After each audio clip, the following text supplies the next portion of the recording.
Selamat malam semuanya. Apa kabar? Pasti semuanya baik-baik saja adanya. Ya.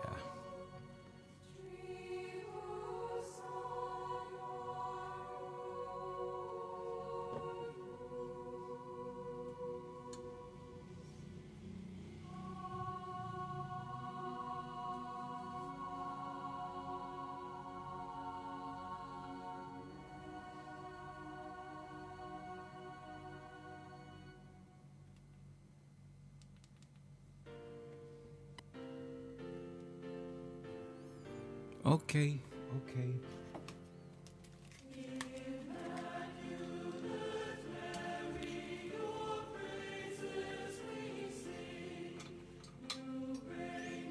Apa kabar teman-teman Komsa? Dimanapun Anda berada,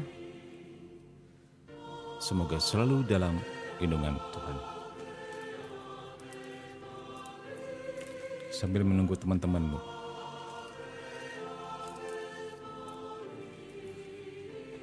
Ya.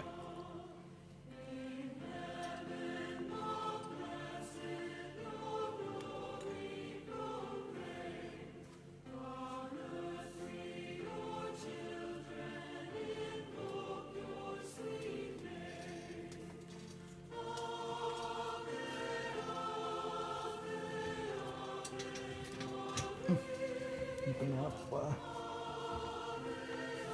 Sebentar ya. Something happen.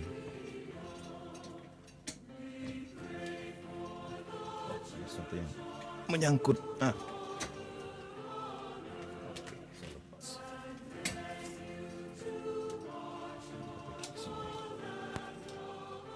Ya.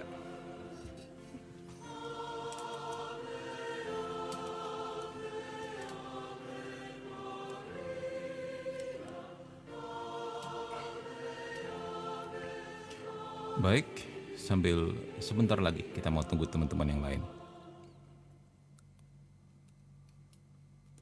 Setelah itu berapapun jumlahnya, kita akan selalu mulai. Thank you Nyanyi-Nyo yang udah like.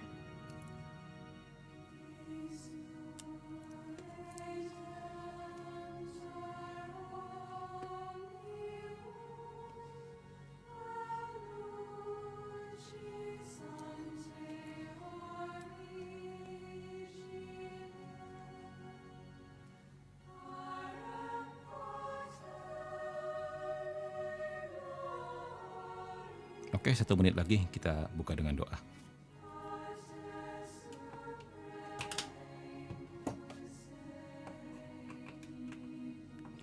Salve juga.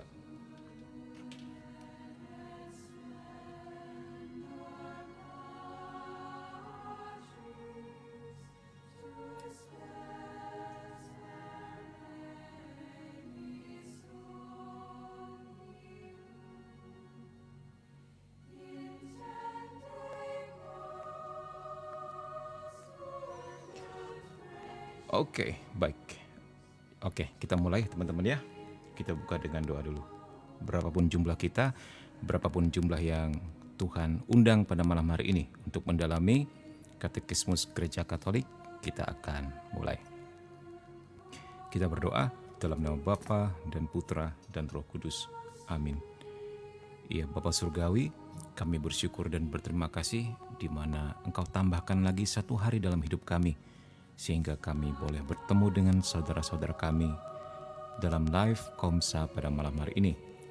Kami sungguh ingin mengenal Engkau lebih dalam lagi ya Tuhan, kali ini di dalam sakramen pengakuan betapa besar rahmat yang Kau sediakan bagi setiap jiwa yang datang kepada kerahiman-Mu, di mana kami boleh disembuhkan dan boleh dipulihkan. Kami bersyukur untuk itu dan senantiasa mewartakan kebaikan-Mu kepada semua orang. Berkati kami, lindungi kami pada malam hari ini, sehingga dihindarkan dari segala gangguan dan kekacauan. Bunda Maria doakan kami, Santo Mikael Malaikat Agung berperanglah bagi kami, para malaikat dan orang kudus Allah beserta kami selalu.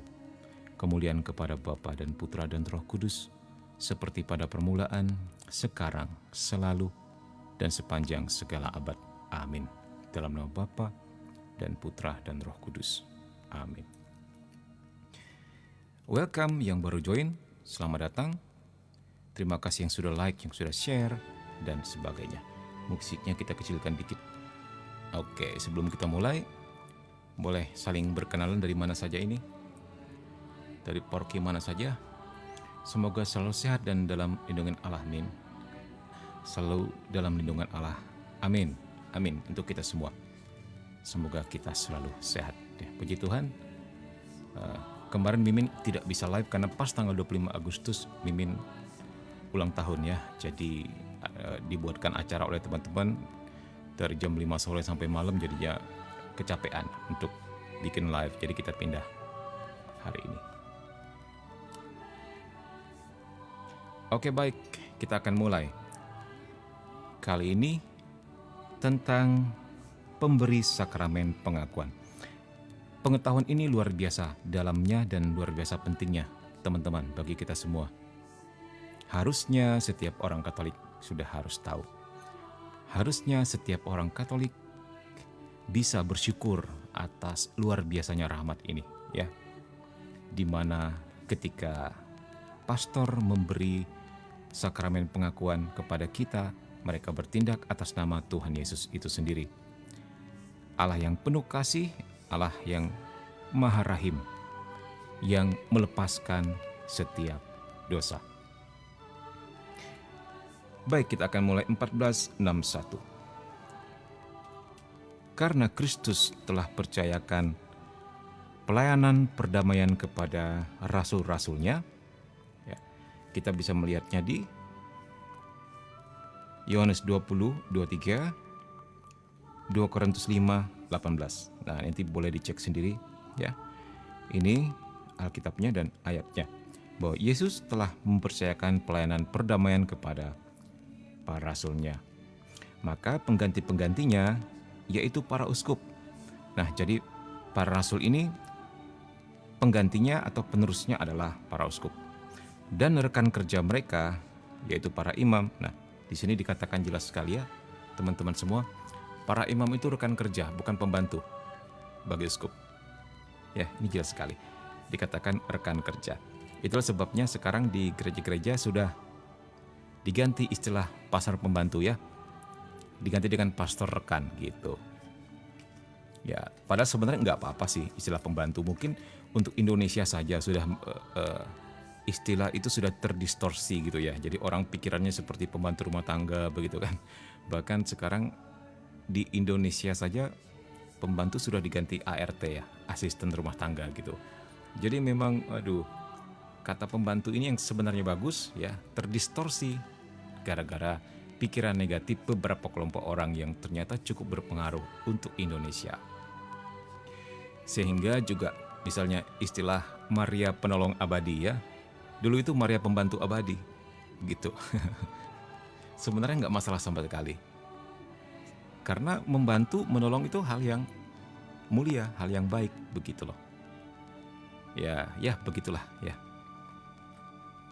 Yang dikatakan di sini bahwa para imam itu adalah rekan kerja, bukan pembantu dalam tanda petik seperti orang-orang suruhan begitu ya, tidak. Rekan kerja daripada uskup. Boleh dikatakan seperti perpanjangan tangan uskup begitu.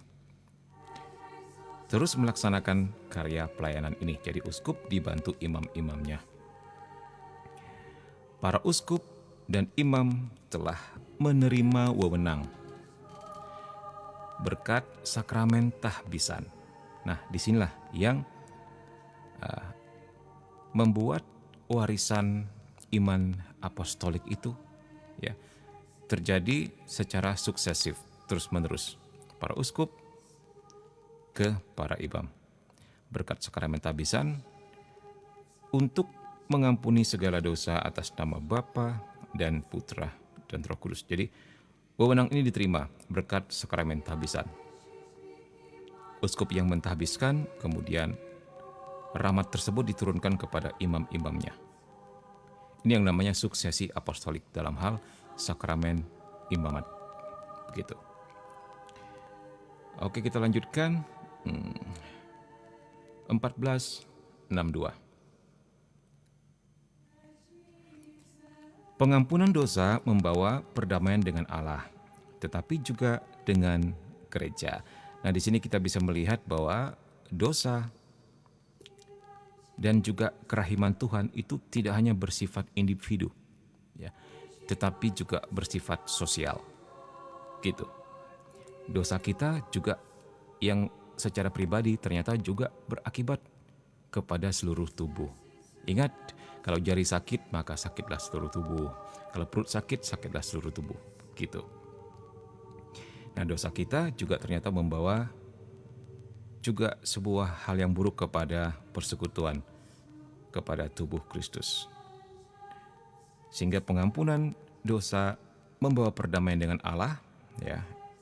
Jadi secara pribadi kita didamaikan dengan Allah, tetapi juga secara kolosal, secara sosial didamaikan juga dengan gereja yang adalah umat Allah. Ingat, kita satu tubuh, tidak terpisah, ya. Kemudian uskup, kepala gereja lokal yang kelihatan, ya. Uskup selalu digelari kepala gereja lokal yang kelihatan. Siapa yang tidak kelihatan? Siapa kepala gereja yang tidak kelihatan? Ada yang tahu jawabannya?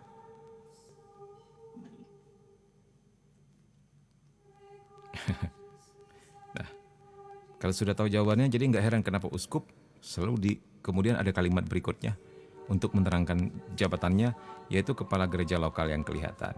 Ya. Nah, titik-titik. Kepala gereja yang tidak kelihatan adalah Yesus Kristus. Ya, mudah sekali mengisinya kan? Nah, kenapa bingung-bingung? Uskup sebagai kepala gereja lokal yang kelihatan. Kalau yang tidak kelihatan, kepala gerejanya adalah Yesus Kristus. Gitu. Uskup sejak dulu kala dipandang sebagai orang yang pada tempat pertama mempunyai wewenang untuk pelayanan perdamaian. Kita geser. Ya. Ini yang kita pelajari ini ilmunya para pastor ini ya. Teman-teman, jadi baik juga kalau kalian tahu sedikit banyak tentang ini.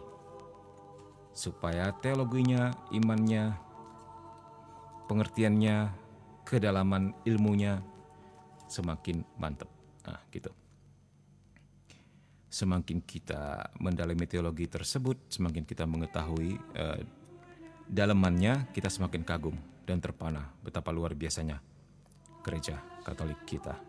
Oke. Tadi dikatakan apa? Uskup sejak dulu kala dipandang sebagai orang yang pada tempat pertama mempunyai wewenang untuk pelayanan perdamaian.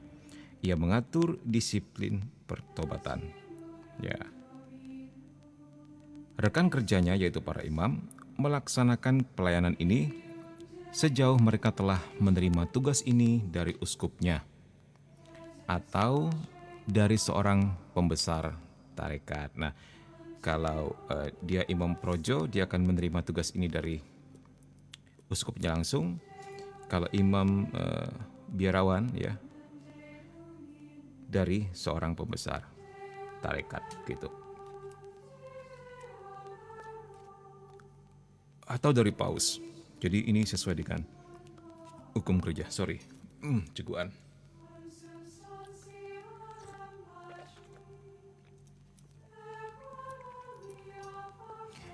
Dosa tertentu yang sangat berat dihukum dengan ekskomunikasi 1463. Nah, jadi ada dosa yang ringan, ada dosa yang berat. Ada venial sin, ada mortal sin. Kedua-duanya adalah salah dan kedua-duanya adalah buruk. Kedua-duanya ada dosa, tetapi gereja membedakannya menjadi dua. Ya. Untuk dosa yang sangat berat, dihukum dengan ekskomunikasi, yaitu hukuman gereja terberat. Jadi ini sebuah hukuman yang sebenarnya mengerikan. Ingat apa yang dikatakan di dalam Alkitab, kepadamu diberi kuasa untuk mengikat dan melepaskan. Nah, jadi apa yang kamu ikat, terikat di surga, apa yang kamu lepaskan, lepas juga di surga. Nah, ini mengerikan untuk orang yang diekskomunikasi sebenarnya. Ya. Hukuman gereja terberat. Ia melarang penerimaan sakramen-sakramen dan pelaksanaan kegiatan gereja tertentu. Kenapa? Biasanya orang mengalami ekskomunikasi karena ternyata dia memiliki dampak sosial yang buruk terhadap orang di sekitarnya. Seandainya dia pastor, lebih lagi seandainya dia uskup, seperti uskup yang diekskomunikasi baru-baru ini ya, Uskup Vigano ya. Nah itu dia. Karena begitu dia naik mimbar, begitu dia berbicara dan mengajarkan misalnya kesesatannya atau ajaran-ajaran yang tidak sesuai dengan ajaran gereja, nah itu berdampak besar sekali. Oleh karena itu dia harus diekskomunikasi untuk kepentingan jemaat, untuk sesuatu yang lebih besar, untuk sesuatu yang lebih baik, untuk seluruh tubuh. Nah, diibaratkan kalau ada tubuh yang ternyata tidak bisa disembuhkan, itu harus dipotong supaya busuknya ini tidak menular, menjangkiti seluruh tubuh. Begitulah ya. Karena itu pengampunannya, nah tapi apakah itu selamanya? Oh tidak. Gereja terus-menerus membuka tangannya untuk orang tersebut menerima pengampunan, begitu ya. Jadi ekskomunikasi itu selalu bersifat sementara sampai orang itu menyadari kesalahannya dan kemudian minta maaf, mengaku segala kesalahan dan dosanya untuk kemudian dia dipulihkan. Jadi ini membutuhkan kerendahan hati dan jangan main-main ya, nggak bisa main-main di sini. Jelas sekali Alkitab mengatakan apa yang kamu ikat akan terikat, apa yang kamu lepaskan akan kamu lepaskan. Ini kuasanya sudah diberikan oleh Tuhan Yesus kepada gereja, gitu ya. Nah, kemudian pengampunannya hanya dapat diberikan oleh paus, uskup setempat, atau oleh seorang imam yang diberi kuasa untuk itu. Contoh dosa-dosa yang berakibat di ekskomunikasi apa saja? Misalnya mengajarkan kesesatan, gitu. Itu mengalami ekskomunikasi. Ya, yang paling parah itu seringkali mengajarkan kesesatan, gitu. Nah, kalau ekskomunikasi yang lain seperti aborsi di ekskomunikasi nggak bisa komuni, gitu lah maksudnya. Ekskomunikasi dianggap sebagai penyembuhan, bukan penghukuman. Ya, jangan salah di situ. Karena ada jiwa yang sedang menderita dosa berat dan mau disembuhkan. Itu bukan penghukuman sama sekali. Dan selalu dikasih bimbingan, dikasih arahan dan ditunggu dia untuk kembali, gitu loh. Nah, untuk mereka yang mengajarkan kesesatan, itu gereja akan memanggil orang tertentu yang memang bidangnya, ahlinya, untuk bisa berdebat atau berkomunikasi dengan dia sampai dia tahu bahwa dia salah dan kemudian dia dia minta maaf dan terima kembali ke dalam gereja. Sepanjang sejarah ini terjadi ya, kita semua tahu dalam perjalanan gereja Katolik sampai sekarang 2024 tahun itu banyak sekali bid'ah-bid'ah, penyesat-penyesat yang hadir di sepanjang segala zaman. Ada yang ekskomunikasi dan tidak kembali karena pilihannya sendiri, ya bukan karena gereja kurang berbelas kasih, itu karena pilihan mereka sendiri dan akhirnya malah mendirikan sekte-sekte atau bidah-bidah sesat, begitulah. Ada juga yang akhirnya kembali begitu.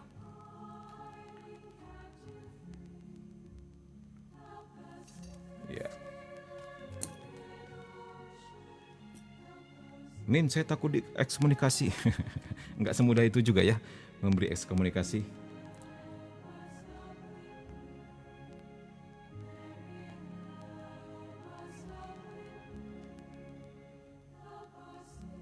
Boleh nggak lihat contoh-contoh kasus-kasus ekskomunikasi dalam gereja Katolik sepanjang sejarah atau sepanjang segala zaman? Memang kita mesti mengulik sejarah untuk melihat itu. Ya.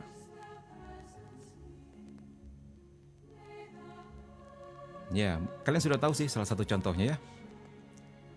Contohnya adalah Martin Luther 1521, seorang biarawan dan teolog Jerman yang menjadi terkenal karena kritiknya terhadap Gereja Katolik, terutama tentang penjualan indulgensi. Melalui 95 tesis yang ia tempelkan di pintu gereja Wittenberg, gitu loh. Itu gerejanya dia, katedral di Jerman. Karena penolakannya untuk mencabut pandangannya, jadi ia secara resmi diekskomunikasi oleh Paus Leo X pada tahun 1521. Nah, ekskomunikasi Luther tersebut memicu reformasi Protestan gitu. Kemudian kita lihat lagi pada 1533, ya. Raja Henry VIII dari Inggris. Nah, mungkin ingat peristiwa apa dan melahirkan apa itu? Anglikan, ya. Raja Henry VIII dari Inggris diekskomunikasi oleh Paus Clement ke-7 setelah ia memutuskan hubungan dengan Gereja Katolik. Jadi ceritanya si Raja Henry ini ingin menceraikan istrinya, Catherine dari Aragon. Banyak film tentang itu, ya. Tetapi Paulus tidak memberikan izin, ya, karena kita tahu tidak bisa orang setelah menikah dalam Gereja Katolik menceraikan atau berceraikan begitu. Apalagi ini dia menganggap dirinya raja, kan dia merasa dirinya bebas membuat peraturan dan sebagainya. Sejarah Anglikan, ya, yes, sejarah Anglikan gitu. Nah, sebagai tanggapan akhirnya si Henry ini membentuk gereja Inggris dan menjadikan dirinya sebagai pemimpinnya. Ya, walaupun kita tahu pada akhirnya, ya, banyak juga dari mereka yang kembali kepada Gereja Katolik. Nah, terus apa lagi, ya? Oh, bukan hanya biarawan-biarawati, ya, bukan hanya uskup atau imam, tapi ada juga seorang filsuf dan matematikawan gitu. Giordano Bruno mungkin namanya, tahun 1600-an, yang ajarannya tentang alam semesta nggak sejalan dengan ajaran gereja. Jadi ia mendukung gagasan tentang kemajemukan dunia dan alam semesta yang nggak terbatas.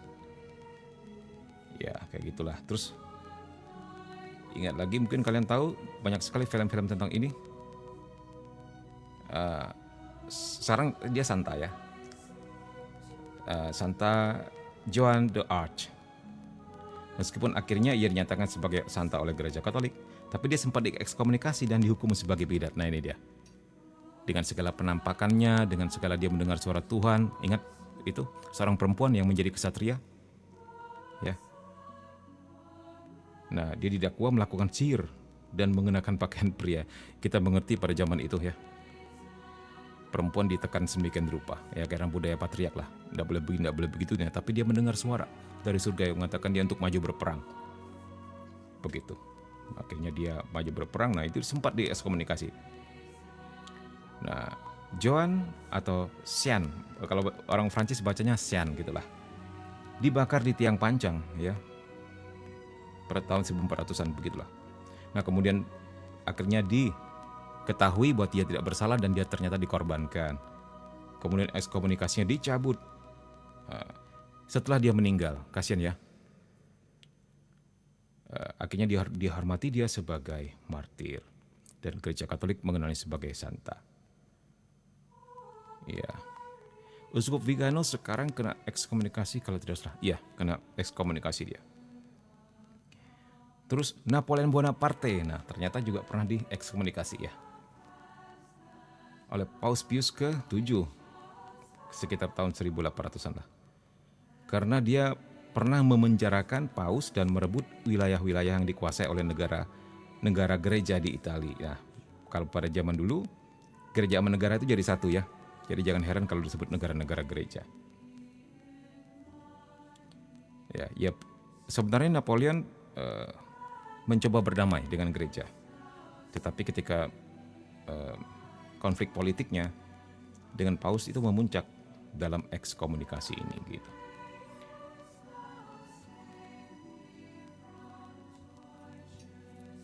Terus apalagi, ya? Masih harus aspek, ya.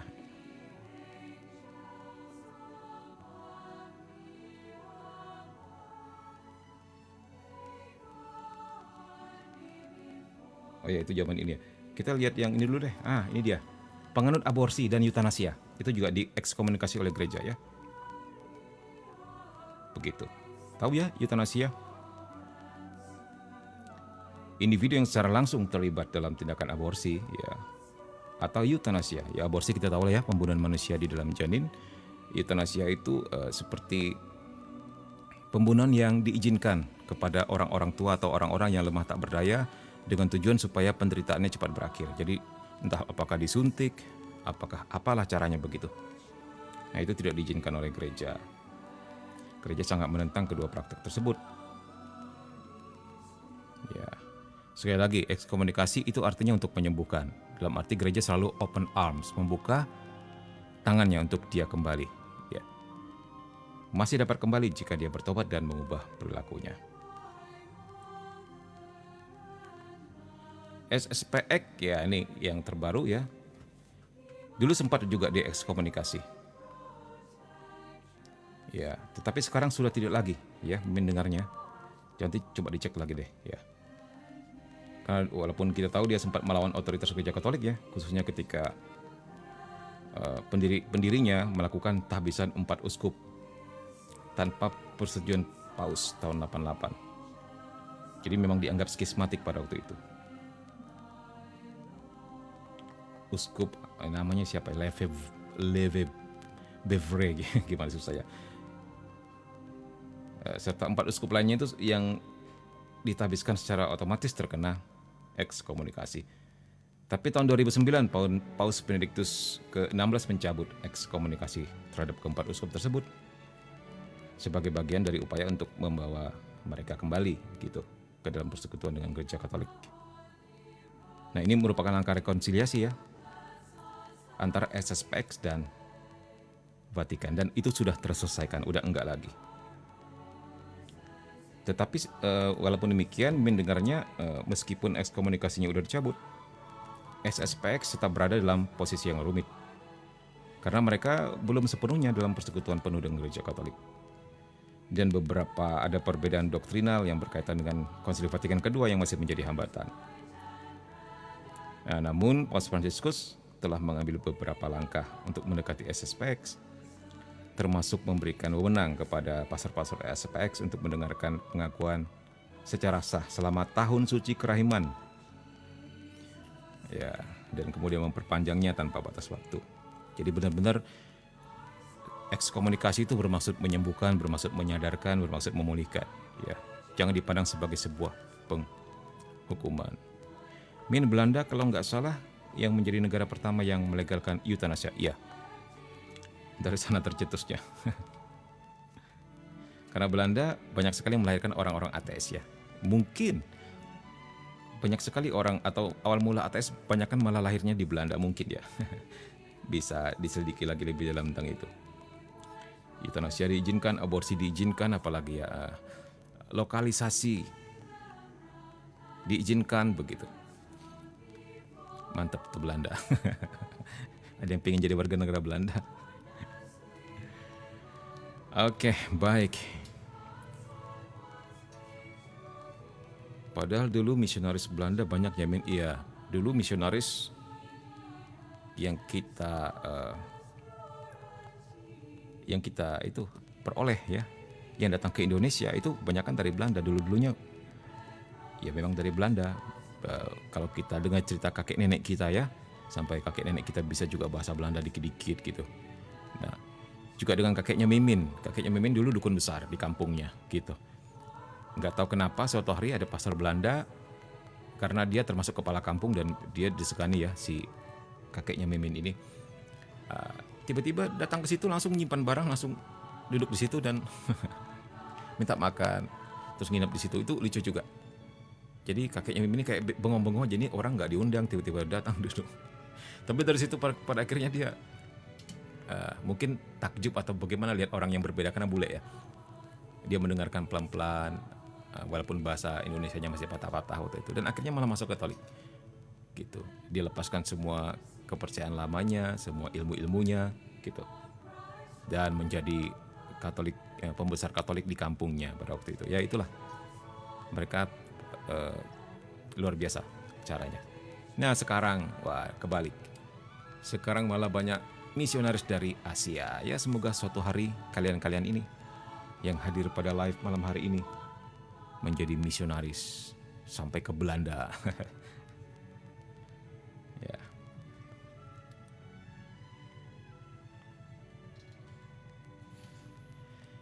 Nah, ini pertanyaan bagus. Jacinta Mawar, sorry. Kalau aborsi yang dilakukan karena pertimbangan medis dan membahayakan nyawa ibu si janin, aturan gerejanya bagaimana, Min? Nah, ini masuk dalam ajaran moral. Nah, ini menarik pertanyaan ini, ya. Nah, untuk ini dalam segala kegelapan pilihan, gereja ada yang namanya minus malum. Memilih yang terbaik di antara yang terburuk.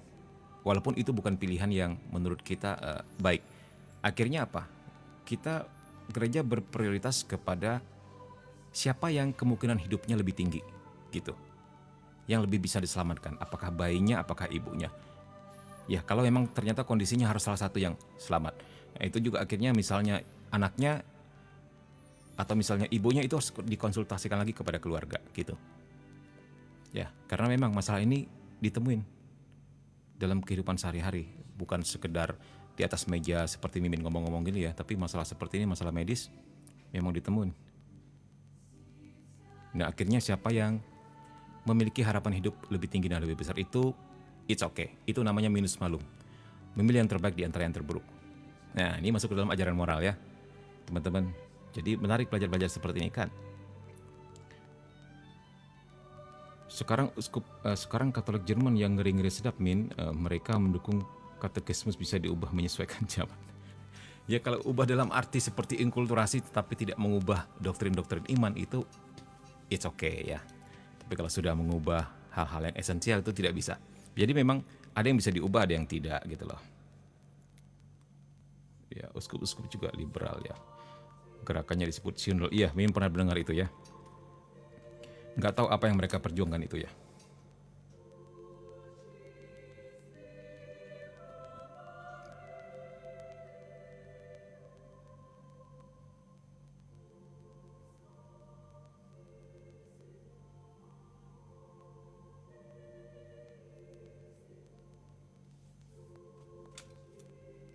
Mereka mengincar yang esensial, Min, terkait pernikahan sejenis, imam wanita dan lain-lain. Oh iya, mantap nih kalau kalian tahu hal-hal seperti ini. Itu baru ya, tahun 2019, sebelum COVID loh itu. Ya betul, isu-isu yang memang sangat krusial tentang peran perempuan di dalam gereja lah, tentang seksualitas lah, tentang peringkat sama jenis seperti tadi ya. Juga tentang selibat imamat juga ya, kalau nggak salah ya. Ya. Ya.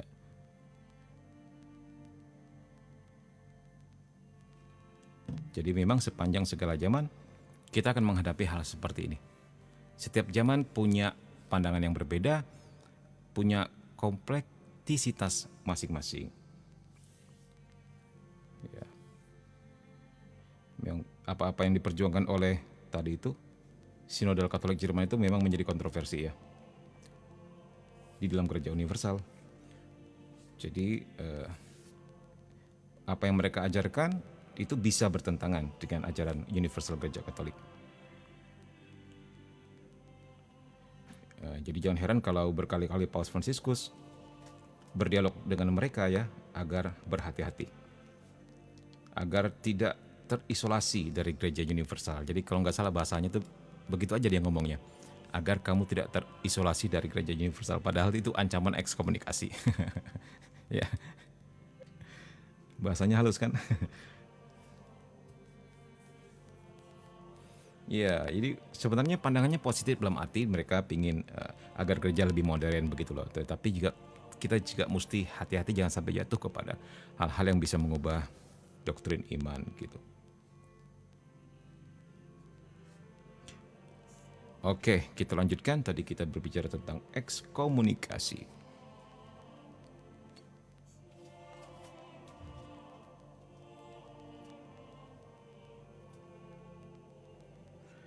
Oke, Sampai di mana kita tadi? Oke, 1463.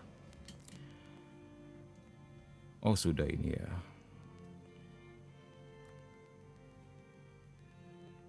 Nah, ini yang menarik. Namun dalam keadaan bahaya kematian, jadi benar-benar emergency ini ya. Setiap imam juga apabila ia tidak memiliki wewenang untuk memberi pengakuan, ya jadi ternyata imam perlu waktu juga untuk memberi pengakuan. Ya mungkin imam baru, mungkin baru habiskan 1-2 hari, mungkin belum bisa ya. Belum sempat kursus kali. Jadi belum dapat wewenang untuk itu.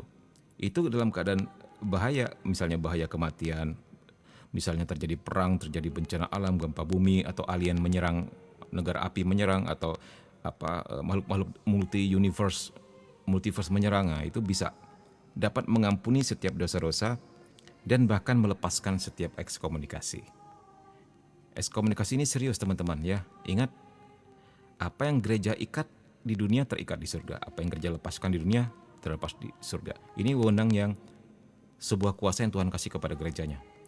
Jadi kasihan kalau si orang yang diekskomunikasi ini sebelum meninggal karena alien menyerang gitu ya, nggak sempat dilepaskan. Jadi imam-imam yang seperti ini pun akhirnya boleh melepaskannya begitu.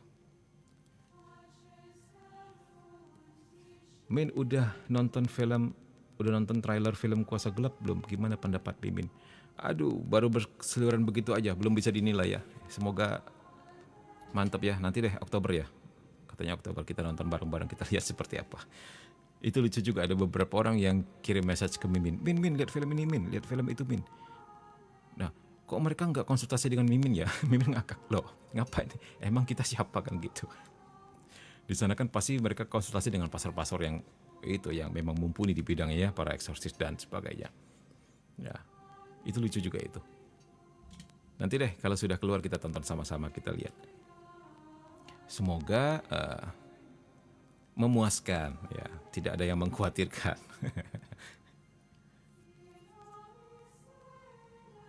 Oke, tadi ya dalam keadaan darurat, imam yang belum punya wewenang pun bisa memberi sakramen pengakuan, dapat mengampuni setiap dosa dan bahkan setiap ekskomunikasi. Nah, karena ini penting sekali bahwa keselamatan jiwa umat Allah itu sangat penting, itu prioritas. Seperti yang tadi tentang aborsi ya, kehidupan yang harus diperjuangkan mana yang lebih besar, itu yang diprioritaskan. Oke, 1464. Para imam harus mendorong umat beriman supaya menerima sakramen pengakuan dan menunjukkan kesediaannya untuk menerimakan sakramen ini kapan saja warga Kristen memintanya secara wajar. Nah, ini sebenarnya untuk para imam ini ya. Apakah kita sudah melangkah terlalu jauh ke dalam dunia mereka? Pokoknya kita baca sajalah. Ya, jadi begitulah ya. Para imam harus mendorong umat beriman supaya mengaku dosa, karena mendorong setiap orang berdosa untuk datang kepada tahta kerajaan Allah, gitulah intinya. Mewartakan bahwa belas kasih Allah lebih besar, bahwa Allah lebih rindu untuk memeluk setiap anak-anaknya, untuk mencintai anak-anaknya daripada kerinduan kita untuk datang kepadanya. Itu, jadi belas kasih kerahimannya harus terus-menerus diwartakan. Itulah sebabnya muncul penampakan devosi kerahiman ilahi, penampakan Yesus kepada Santa Faustina, mengingat betapa pentingnya dan mendesaknya belas kasih ini untuk diwartakan begitu. Nah, ini yang mantap juga, agar menunjukkan kesediaannya. Jadi para imam harus dapat menunjukkan kesediaannya untuk menerima sakramen tobat kapanpun orang Kristen memintanya secara wajar. Nah, jadi berat tugas imam di sini. Jadi kalau umatnya meminta misalnya, tapi dikatakan secara wajar sih ya. Kalau tiba-tiba dia butuh ngaku dosa jam 2 malam, menurut kalian wajar nggak ya? Tiba-tiba ngetok pastor, tok jam 2 malam ngaku dosa gitu. Tapi ada pastor yang mau loh, itu yang mantep. Mimin kenal satu pastor dan itu menjadi moderator kita juga, menjadi pembimbing kita ya. Jam berapapun dia selalu mengatakan iya. Ya kebetulan dia memang bukan pastor paroki lagi, jadi memang sudah dia pastor biarawan ya, yang memang sehari-hari kerjanya dan sudah pensiun sebagai pastor aktif gitu karena usia juga. belum pernah terdengar dia menolak orang minta pengakuan dosa. Paling tidak kalau orangnya ramai, diminta menentukan waktu kapan. Tapi kalau 1, 2, 3 orang, langsung di tempat. Ya, itu luar biasa. Jadi Mimin sebenarnya terharu kalau mendengar ini, bahwa mereka harus selalu pasang badan untuk orang yang mau mengaku dosa. Ya, begitu ya. Walaupun ada beberapa imam ya, mungkin imam baru ya, yang kita kan punya kebiasaan sebelum pelayanan, ya teman-teman sendiri tahu lah ya, yang udah mengenal Komsa, kita selalu antar tim itu, tim yang misalnya kita mau pelayanan bareng-bareng ke mana gitu, sebuah daerah, tim dari kota A, B, dan C disuruh ngaku dosa tempat masing-masing. Nah, untuk yang sudah mengerti kita, dengan pastor yang ini lancar jali. Tapi ada tim kita dari tempat lain yang begitu telepon pastornya bilang gini, "Kah, kalian mau pelayanan kah? Udah nggak usah ngaku dosa deh, aku doakan aja dari sini." Begitu. Ada juga yang seperti itu. Ya, kita percaya bahwa Tuhan melihat niat baik kita ya. Anggap sajalah niat baik untuk ngaku dosa, dan akhirnya Tuhan kasih rahmat yang sama. Ya, begitulah. Ya. Ya. Terus apalagi sampai di mana kita? Dikatakan kalau mintanya secara wajar.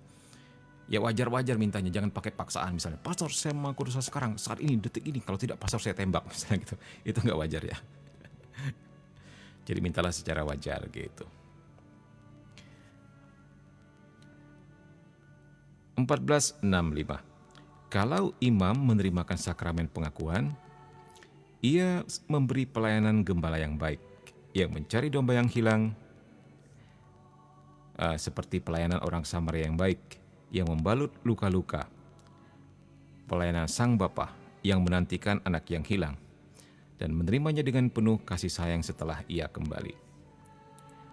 Atau seperti pelayanan hakim yang benar, yang tanpa memandang bulu, menjatuhkan keputusan yang sekaligus benar dan rahim. Pendeknya, imam adalah tanda dan alat cinta Allah yang penuh belas kasih kepada orang berdosa. Ya, jadi imam menggambarkan belas kasih Allah kepada anak-anaknya dengan menerimakan sakramen pengakuan ini. Jadi jangan heran kalau ada pasar-pasar tertentu atau bahkan santo yang kita kenal, Santo Padre Pio, terkenal sekali sebagai bapak pengakuan. Karena dia di akhir-akhir hidupnya sungguh-sungguh full, sangat profesional menjadi bapak pengakuan. Dia memandang pentingnya peran ini, sehingga jangan heran kalau kita saksikan kisahnya atau videonya, bahkan para artis-artis datang dari Amerika, datang dari mana mengaku dosa kepada dia, gitu. Juga pastor dari Ars, atau jadi kalau kalian mendengar nama pastor dari Ars, itu maksudnya Santo Yohanes Maria Vianney ya. Itu bapak pengakuan yang sangat terkenal juga.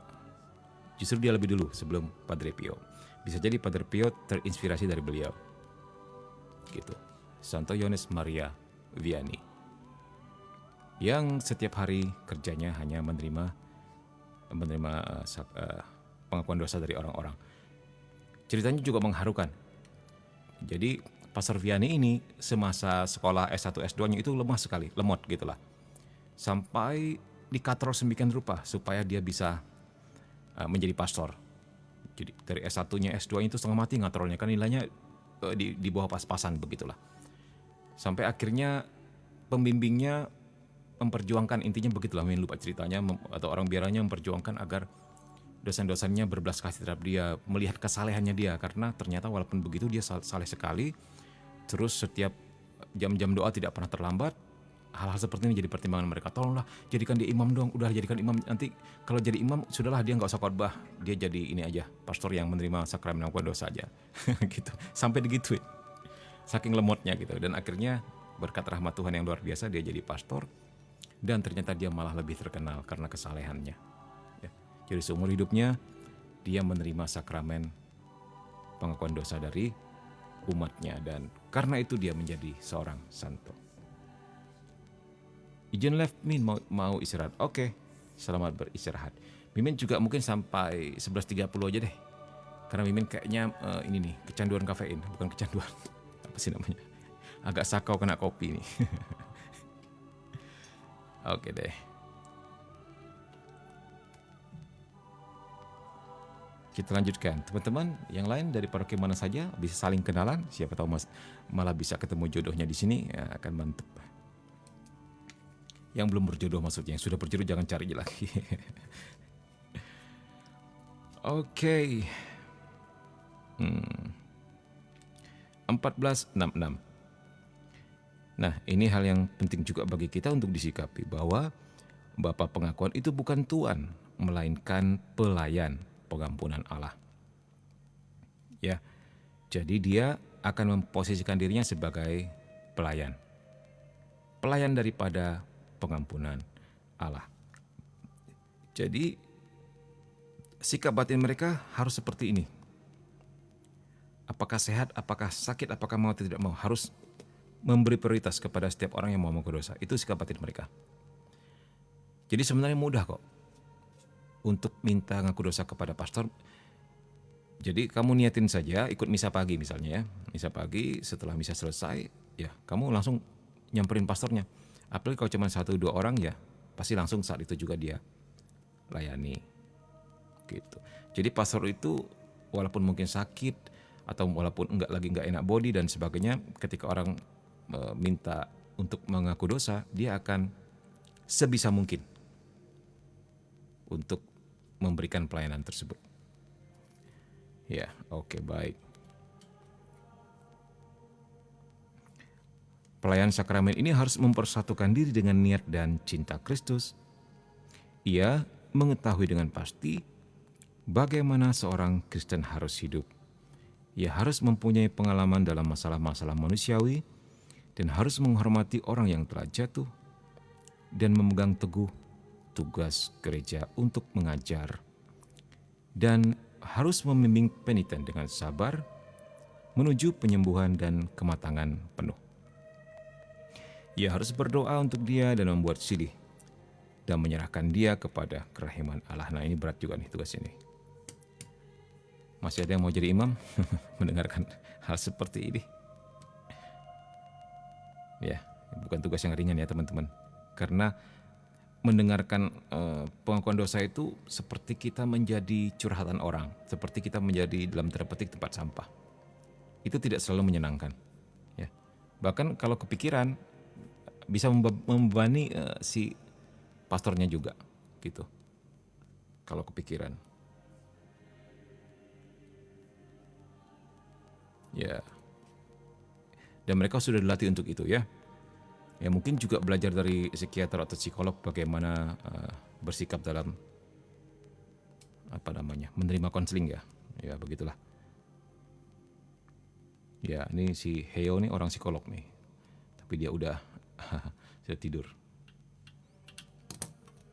Mungkin sudah diajarkan bagaimana caranya mendengarkan curhatan orang gitu kan, sehingga nggak ikutan stres gitu.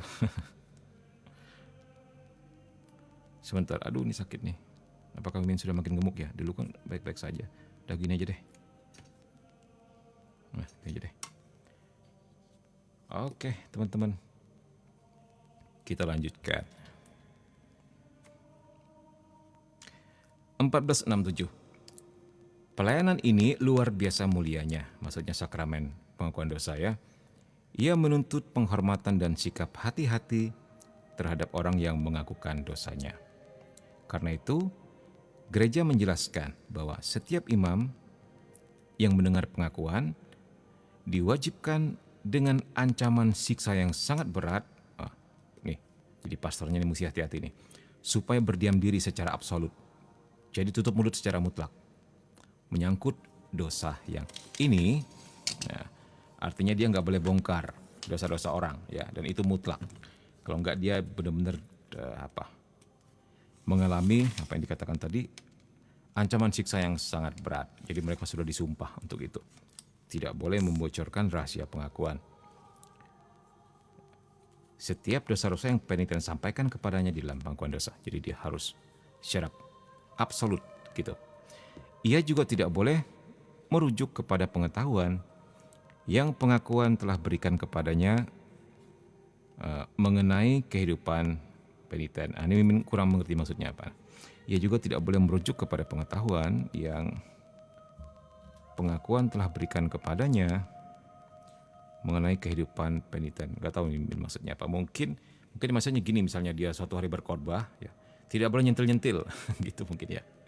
Kan dikatakan pengetahuan, nggak boleh ngambil-ngambil bahan tersebut untuk nyindir misalnya, ya, begitu ya. Bagaimana menurut pengertian kalian? Ya.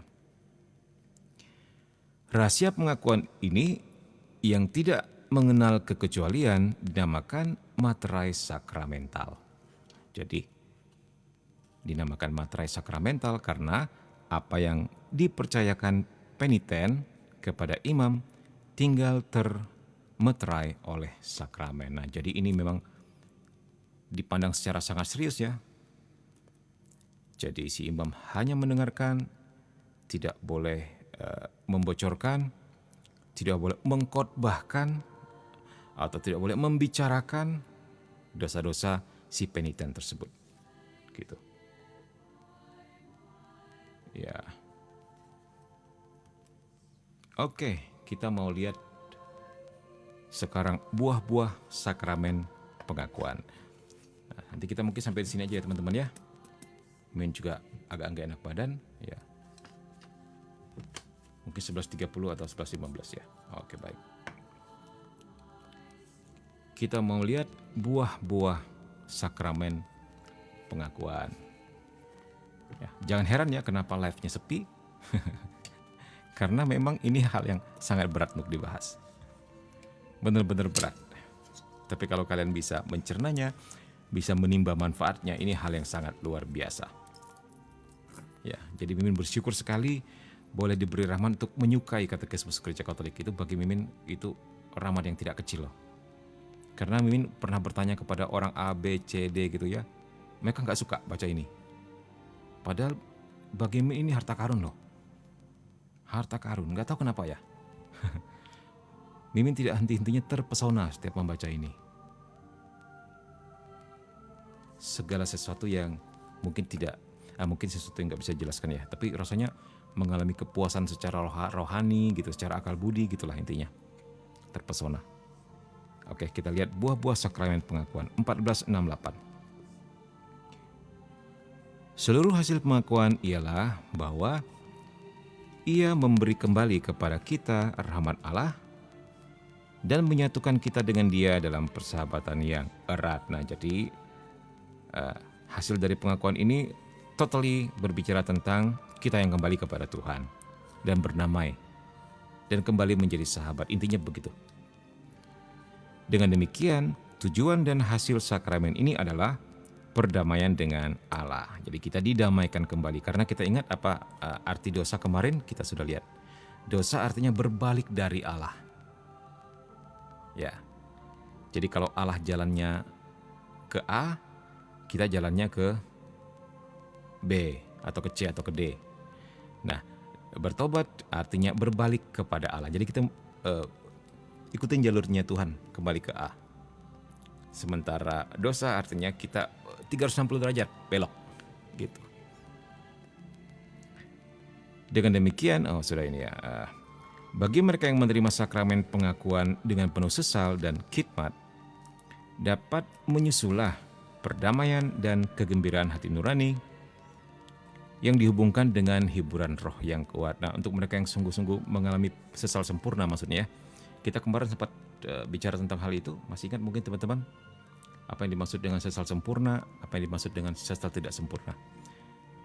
Sesal sempurna adalah setiap orang yang datang kepada Tuhan, yang mengakukan dosanya karena dia malu kepada Tuhan. Karena dia merasa berdosa dalam arti karena dia cinta sama Tuhan dan mau memperbaiki sungguh-sungguh hidupnya. Dia datang karena malu dan karena cinta. Dosa-dosanya membuat dia merasa enggak enak hati sama Tuhan yang telah begitu baik. Itu sesal sempurna. Sementara yang sesal tidak sempurna itu datang kepada Tuhan bertobat karena takut masuk neraka gitu. Intinya begitulah. Ya. Itu sesal tidak sempurna. Nah, untuk mereka yang mengalami sesal sempurna seperti ini, ya. Ada rahmat, yaitu perdamaian dan kegembiraan hati nurani yang berasal dari Roh Kudus. Nah, mungkin kalian sering mengalami ketika sudah selesai mengaku dosa, seperti ada sebuah ketenangan, sebuah kedamaian yang luar biasa di dalam hati. Ya, begitu. Itu yakinlah bukan sekedar perasaanmu, ya, tapi itu rahmat Roh Kudus.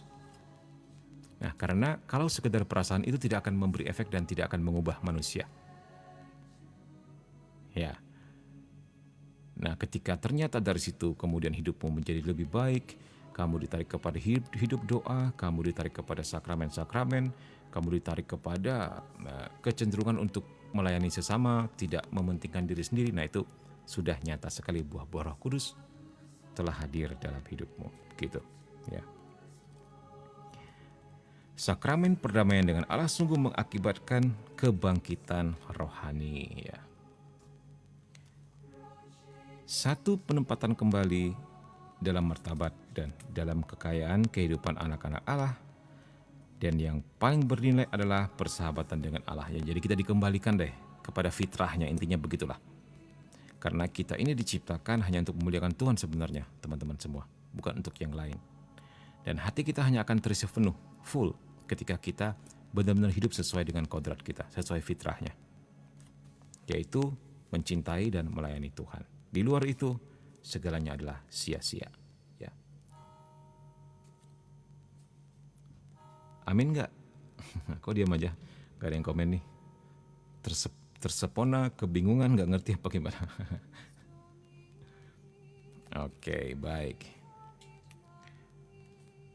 Nah, tadi kita lihat bagaimana kita didamaikan dengan Allah, ya.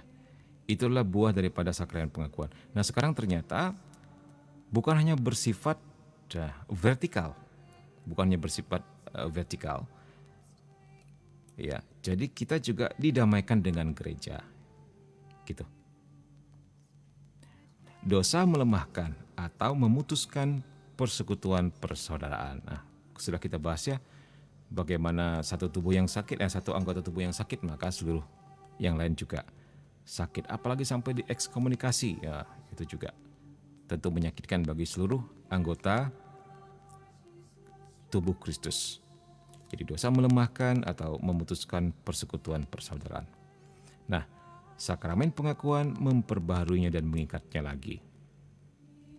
Ia menyembuhkan orang yang diterima kembali dalam persekutuan gereja dan membangkitkan suatu pengaruh segar atas kehidupan gereja yang menderita karena dosa dari salah satu anggotanya. Nah, jadi memulihkan dan juga menyegarkan. Ya. Pendosa diterima kembali ke dalam persekutuan para kudus atau diteguhkan di dalamnya dan diperkuat oleh pertukaran kekayaan rohani. Min izin nanya dari Yasinta Mawar. Sesal tidak sempurna bisakah diubah menjadi sesal yang sempurna? Bisa sekali. Bisa sekali. Ya, bisa kok. Mungkin bisa jadi alasan pertobatan kita yang pertama di dalam kehidupan rohani kita yang awal-awal memang nggak murni atau nggak sempurna. It's okay, nggak apa-apa. Di tengah jalan bisa berubah kok itu. Ya, don't worry about it. Semakin kita mengenal Tuhan, semakin kita mencintainya, otomatis kita menjadi malu berdosa. Kita menjadi nggak enak hati sama Tuhan, jadi kayak sahabat doang. Nggak enak hati memalingkan wajah dari dia, nggak enak hati membohongi dia atau menipu dia, kan kayak gitu. Gitu ya, intinya seperti itu. Kalau kamu sudah mencapai sifat seperti ini berarti sudah the next level dalam hidup rohani. Tetapi kalau lu mesti bertobat lu, kalau nggak lu masuk neraka tuh. Lihat contohnya si ADB masuk ke neraka tuh, lidahnya dipotong tuh, tubuhnya dipotong. Akhirnya dia bertobat karena nonton film horor gitu kan. Misalnya ada orang yang gara-gara film siksa neraka terus dia tiba-tiba bertobat seperti kemarin film siksa neraka yang viral itu bilangnya apa? Ada yang waktu di share-share itu ada orang yang nangis itu kan, aduh saya takut neraka, saya ingin bertobat katanya. Nah, itu pertobatan yang atau sesal yang tidak sempurna. Sebentar, something happen. TikToknya marah sama Mimin lagi. Sebentar, kita mau cocokin gambar. Jadi Mimin suruh cocokin gambar nih. Semoga cocok. Dikasih waktu 4 menit. Oke deh. Ribet ya. Oke, baik teman-teman. Kita lanjutkan. Pertukaran ini terjadi di antara sesama anggota tubuh Kristus yang hidup, entah mereka yang sekarang masih dalam perziarahan maupun mereka yang sudah ada di dalam tanah air surgawi. Ya, kita ingat ya, tubuh misi Kristus yaitu gereja yang sudah jaya di surga, gereja yang sedang berjuang di dunia, dan gereja yang sedang menderita di api penyucian. Jadi ketika kita meninggal pun kita tidak berhenti menjadi anggota gereja. Selalu bersekutu 3 gereja ini. Kita tidak pernah berjalan sendiri. Ya. Oke, kita lihat. Perdamaian dengan Allah ini seakan-akan masih mengakibatkan juga bentuk-bentuk perdamaian lain yang menyembuhkan retakan-retakan lain yang disebabkan oleh dosa.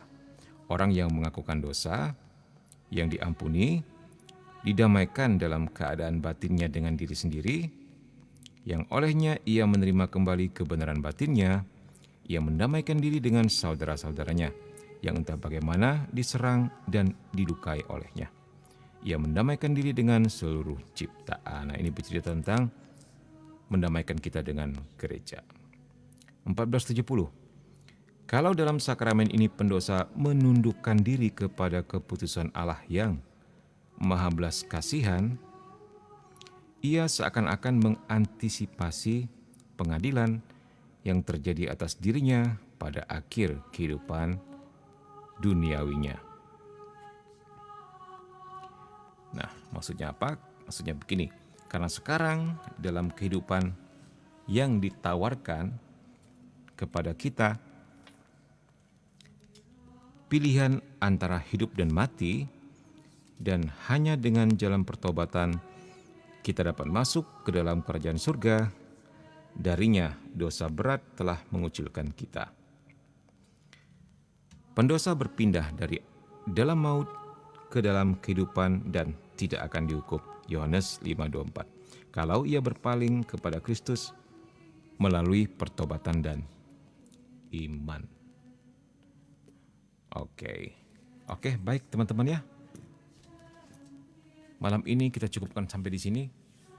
Mimin kecapean dari pagi, ternyata bangun pagi jam 8 sampai jam 10 mengajar, terus setelahnya perbaiki mobil sampai sore, ternyata mobil Mimin mengalami sesuatu dan malamnya masih sibuk apalagi, dan ini jam 10 kita live lagi, jadi memang capek. Oke, terima kasih untuk like, share, komen, untuk segala atensi dan perhatiannya, untuk segala cintanya, untuk segala gift-giftnya maybe gitu. Sekarang kita mau berdoa penutup. Baik, kita doa ya. Terima kasih, berkat dalam sama-sama, God bless. Kita siapkan hati kita dalam nama Bapa dan Putra dan Roh Kudus. Amin. Bapa Surgawi, kami bersyukur dan berterima kasih untuk cinta-Mu yang tidak pernah habis dalam hidup kami. Terima kasih atas belas kasih yang selalu tersedia dan selalu dapat kami timba di dalam sakramen pengakuan dosa.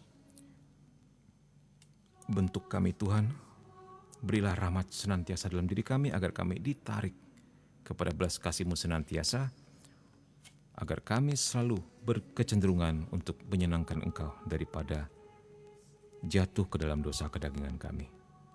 Dan kami bersyukur dan berterima kasih untuk segala fasilitas-fasilitas surgawi yang Kau berikan di dalam gereja-Mu, terutama sakramen pengakuan dosa. Kami berdoa untuk teman-teman kami yang sakit supaya disembuhkan, yang terikat dengan kuasa kegelapan supaya dilepaskan. Untuk dunia yang sedang bertikai dalam perang, Tuhan beri solusi, Tuhan damaikan. Kami persembahkan seluruh diri kami dan dunia ini kepada hati kudus Yesus, kepada hati tidak bernoda Maria. Bunda Maria, doakan kami selalu. Malaikat Agung Mikael, berperanglah bagi kami. Para malaikat dan orang kudus Allah beserta kami selalu. Kemuliaan kepada Bapa dan Putra dan Roh Kudus, seperti pada permulaan, sekarang, selalu, dan sepanjang segala abad. Amin. Dalam nama Bapa dan Putra dan Roh Kudus. Amin. Terima kasih teman-teman semua. Sehat selalu. God bless you. Kita jumpa lagi malam Jumat ya.